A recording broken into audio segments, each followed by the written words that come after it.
और इस वक्त एक बड़ी खबर बता दें, यूपी में एसआईआर के ड्राफ्ट लिस्ट कल नहीं होगी जारी। यूपी में 6 जनवरी को अब ड्राफ्ट वोटर लिस्ट आएगी।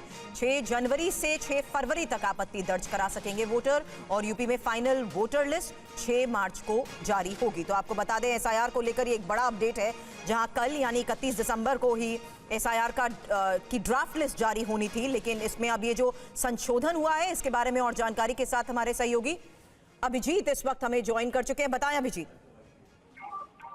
देखिए, ड्राफ्ट लिस्ट जो 31 दिसंबर को आने वाली थी वो अब 31 दिसंबर को ना आकर 6 दिन बाद यानी कि 6 जनवरी को जारी की जाएगी। यानी कि आप 1 हफ्ते का एक्सटेंशन एसआईआर प्रोसेस में और कह सकते हैं। पहले 2 हफ्ते का समय बढ़ाया गया था, उसके बाद अब ड्राफ्ट जो लिस्ट पब्लिश होनी थी उसके लिए 6 दिन और का वक्त और इसी तरीके से आगे आपत्तियां दर्ज कराने की बात को जाते नोटिस जारी करने के उनमें भी एक्सटेंशन दिए गए हैं।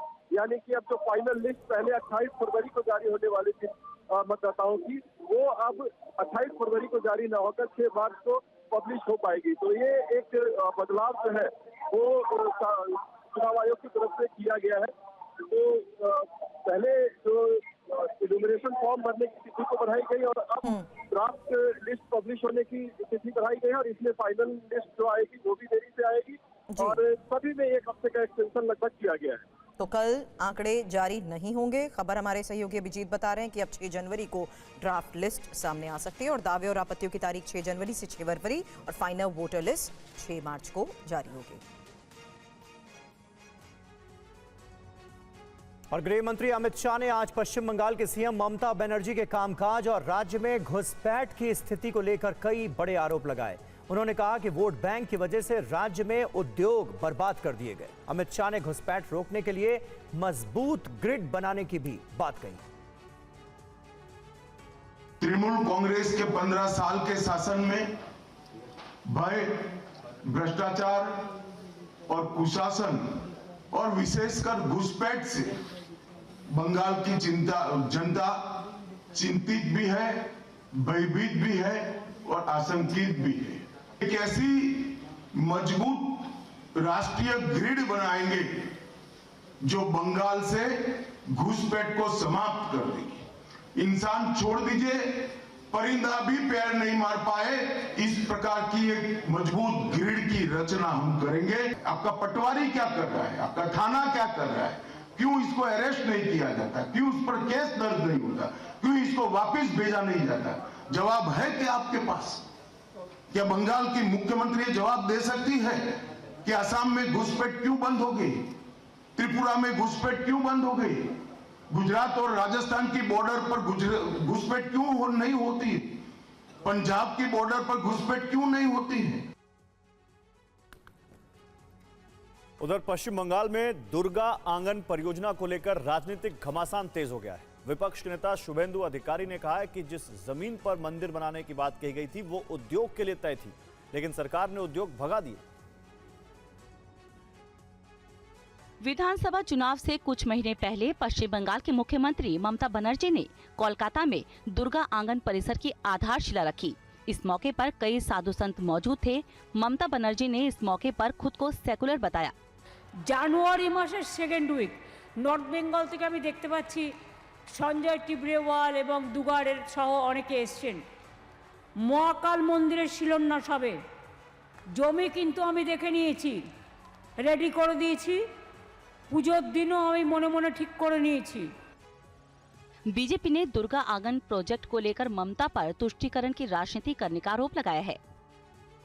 देखिए, दुर्गांगन बनाना या मस्जिद बनाना या जगन्नाथ कल्चरल सेंटर बनाना ये कोई भी सरकार का काम नहीं है। सरकार का काम है हम हमारे भाइयों और बहनों, युवा युवती को नौकरी देना। जैसे ममता बनर्जी बोले थे डबल नौकरी होगा, इंडस्ट्री होगा, लेकिन 15 साल में हम लोग कोई इंडस्ट्री नहीं देखे। और अमरावती में शिंदे गुट की शिवसेना में टिकट बंटवारे को लेकर भारी हंगामा हो गया।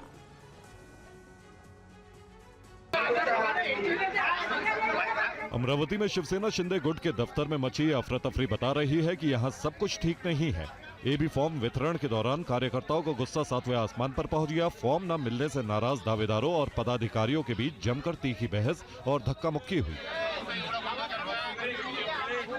महानगर पालिका चुनाव के नामांकन की समय सीमा खत्म होने में महज कुछ घंटे ही बचे थे, लेकिन कई इच्छुक उम्मीदवारों को पार्टी का सिंबल यानी एबी फॉर्म नहीं मिला। इसी लेट लतीफी से कार्यकर्ताओं का सब्र टूट गया और दफ्तर जंग के मैदान में बदल गया। कार्यकर्ताओं का आरोप है कि आखिरी वक्त तक सस्पेंस बनाए रखने से उनकी उम्मीदवारी खतरे में पड़ गई है।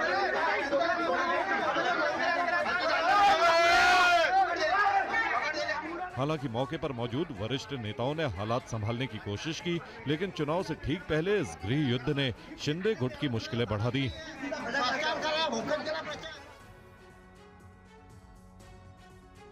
और अहम खबर है, सोशल मीडिया कंपनीज को सरकार ने कड़ी चेतावनी दे दी है। अश्लील अभद्र सामग्रियों पर कार्रवाई करें, एक्शन लें, ये कहा है सरकार ने।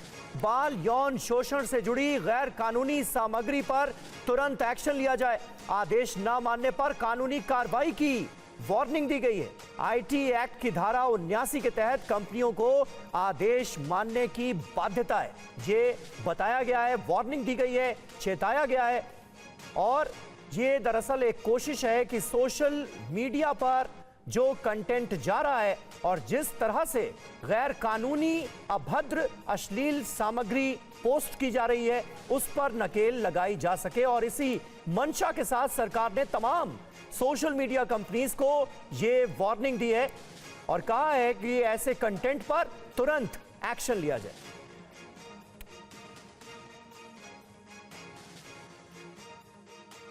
आनंद प्रकाश पांडे हमारे संवाददाता इस वक्त हमारे साथ मौजूद हैं। आनंद, बताइए, सोशल मीडिया प्लेटफॉर्म्स को किस तरह के निर्देश, किस तरह की चेतावनी दी गई है और इस पूरे प्रोसेस का मकसद क्या नजर आ रहा है?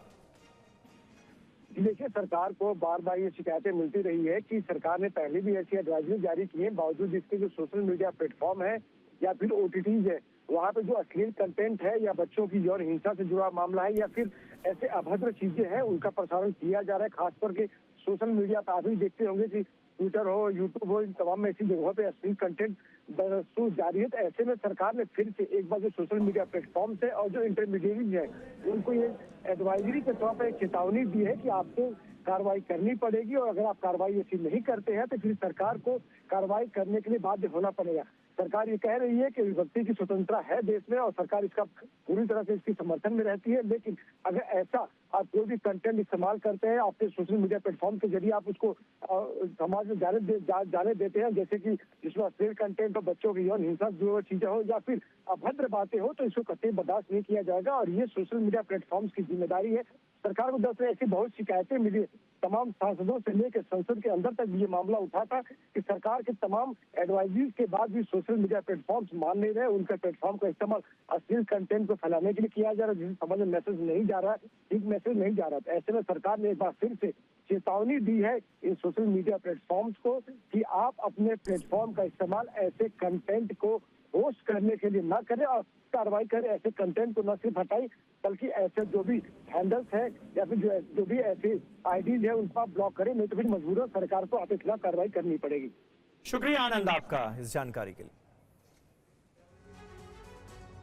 और न्यू ईयर सेलिब्रेशन को लेकर सवाई माधोपुर के रणथंभौर में तैयारियां शुरू हो चुकी हैं। इस बीच लोकसभा में विपक्ष के नेता राहुल गांधी अपनी बहन और कांग्रेस की महासचिव प्रियंका गांधी वाड्रा के साथ आज रणथंभौर पहुंचे।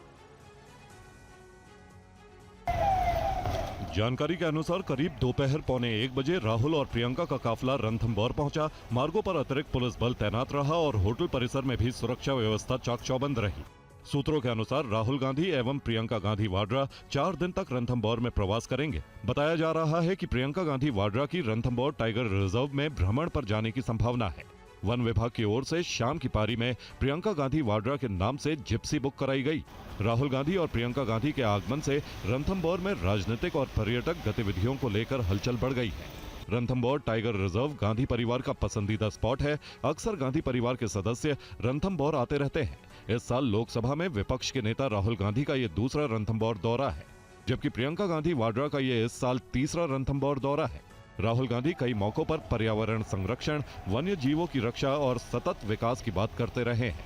ऐसे में रणथंभौर जैसे प्राकृतिक स्थल पर उनका नया साल मनाना उनके विचारों और जीवन शैली के अनुरूप माना जा रहा है।